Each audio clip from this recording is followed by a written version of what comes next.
Hello, আসসালামু আলাইকুম। Welcome to my channel. Mashkura Akter আবার নিয়ে আসলাম একটা রান্নার ভিডিও। আজকে আমি রান্না করব পাস্তা। চিকেন কিমা দিয়ে পাস্তা। চিকেন কিমাটা আমি ঘরে বানাবো। এটার জন্য আমি একটা চিকেন ব্রেস্ট নিয়েছি। নিয়ে ছোট, ছোট পিস করে ফুড প্রসেসরে দিয়ে আমি একটা চিকেন কিমা বানিয়ে নেব। চিকেন কিমাটা আমি সাধারণত ঘরে বানাই। ঘরে বানালে আমার ভালো লাগে। আমার ফ্রেশ মানে আমার কোনো ইয়ে থাকে না, সন্দেহ থাকে না। তাই আমি সবসময় চিকেন কিমাটা ঘরে বানিয়ে থাকি। আমার চিকেন কিমাটা বানিয়ে নিয়েছি। এখন আমি নেব পাস্তা সিদ্ধ করব। পাস্তা সিদ্ধর জন্য আমি পানিটা বয়েল করে নিয়েছি। এখন আমি ১ প্যাকেট পাস্তা ছেড়ে দেব। পাস্তাটা সিদ্ধ করে তারপরে আমি রান্না করব কিমা। পুরো পাস্তাটা আমি কিভাবে রান্না করি আপনারা আমার পাশে থাকেন, পুরো ভিডিও দেখেন। পুরো ভিডিও দেখে মন্তব্য করবেন। পুরো ভিডিও না দেখে মন্তব্য করবেন না। প্লিজ আপনাদের কাছে আমার অনুরোধ।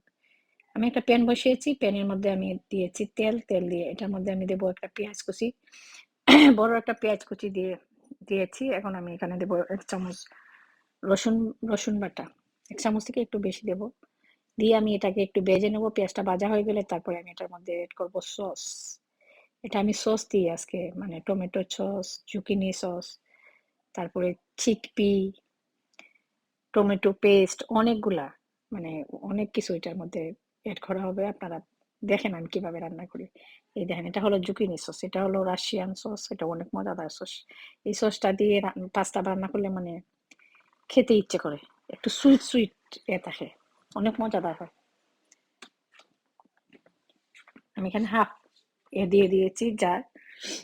এটার মধ্যে আমি দেবো টমেটো সস। টমেটো সস দেবো আমি, এই দেখেন এটার মধ্যে হাফ দেবো টমেটো সস। তারপরে দেবো আমি এই টমেটো পেস্ট। টমেটো পেস্ট এটা এর মতো, এই দেখেন এই পেস্টটা দেবো। ওইখানে আমি দুই দুই চামচের মতো এই দেখেন দিয়ে দেবো। ১ চামচ দিয়েছি, আবার আমি আর ১ চামচ দিয়েছি, জানি না আমি এটা ভিডিও করছি কিনা। আমি এটার মধ্যে ২ চামচ দিয়েছি টমেটো পেস্ট দিয়ে আমি এটার মধ্যে কিমাটা এড করে দেব। এই দেখেন চিকেন কিমাটা আমি দিয়ে দিয়েছি। দিয়ে এটার মধ্যে আমি দেব পানি, একটু পানি দেবো। চিকেন কিমাটা নাড়াচাড়া দিয়ে আমি পানি দিয়ে তারপর এটা রান্না করে নেব। এটার মধ্যে আমি লবণ দেবো। লবণটা আমি দেই নাই, লবণটা আমি শেষ দিকে দিছি। বাট আপনারা লবণ চিকেন কিমার সাথে লবণ এড করবেন। তারপরে পাস্তা যখন দিবেন, পাস্তার পরিমাণের মতো পাস্তা লবণটা দিয়ে দিবেন। আমি একসাথে দিয়ে দিয়েছি চিকেন, মানে দেওয়ার পরে, পাস্তা দেওয়ার পরে আমি লবণটা দিয়ে দিয়েছি। আমি দেখবেন আপনারা আমি লবণটা কখন দিচ্ছি। এখন আমি এটার মধ্যে দিয়েছি চিকপি, গ্রিন চিকপি একটা জার আমি পুরোই দিয়ে দিয়েছি।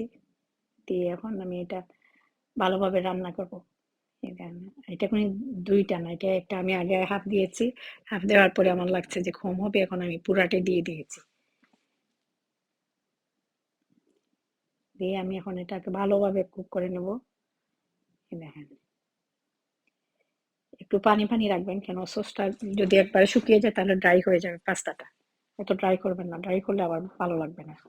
এটার মধ্যে আমি ধনিয়া পাতা আর কাঁচামরিচ কুচি দিয়ে দিয়েছি পাস্তা দিয়ে। এখন আমি নাড়াচাড়া দিয়ে ঢেকে রাখবো। পাস্তাটা বেশি সিদ্ধ করবেন না, বুঝছেন?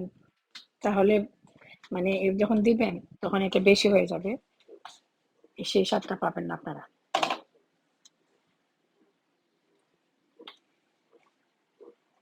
দেখতে কি লোভনীয় না? খেতে অনেক মজা, অনেক স্বাদ। আপনারা ট্রাই করবেন যারা আমার মতো এই সসগুলা পান। মানে শুধু জুকিনি সসটা একটু ডিফারেন্ট, মানে সবকিছু সেম, পাওয়া যায় সব জায়গাতেই। এই সসটা অনেক মজা হয়, পাস্তাটা অনেক মানে অনেক স্বাদ হয়। আমার পাস্তাটা অলমোস্ট হয়ে গেছে। আমি এখন লবণটা আমি ভুলে গিয়েছিলাম, বলেছিলাম না আমি লবণটা ভুলে গিয়েছিলাম। এখন আমি লবণটা দিয়ে দিতেছি, পরিমাণ মতো লবণটা আমি দিয়ে দেব। দিয়ে তারপর আমি আবার ডেকে রাখবো, অল্প আছে। সেই স্বাদ হয়েছে, অনেক মজা। আপনারা ট্রাই করবেন কিন্তু। যারা ইউটিউবে দেখেন আমার চ্যানেলটা সাবস্ক্রাইব করবেন, যারা পেজে দেখেন ফলো দিয়ে পাশে থাকবেন। আমার কাছ থেকে নতুন ভিডিও, রান্নার ভিডিও যদি পেতে চান। আমি রান্নার ভিডিও অনেক দিয়েছি, বাট এখন দিতেছি না। এখন একটু কম দেই, বাট দেওয়া শুরু করব। ইনশাআল্লাহ আপনারা পাবেন অনেক রান্নার ভিডিও আমার কাছ থেকে। আমি কিভাবে রান্না করি তাই আমি শেয়ার করি। আমার হয়ে গেছে পাস্তাটা। ভালো থাকেন, সুস্থ থাকেন। আল্লাহ হাফেজ।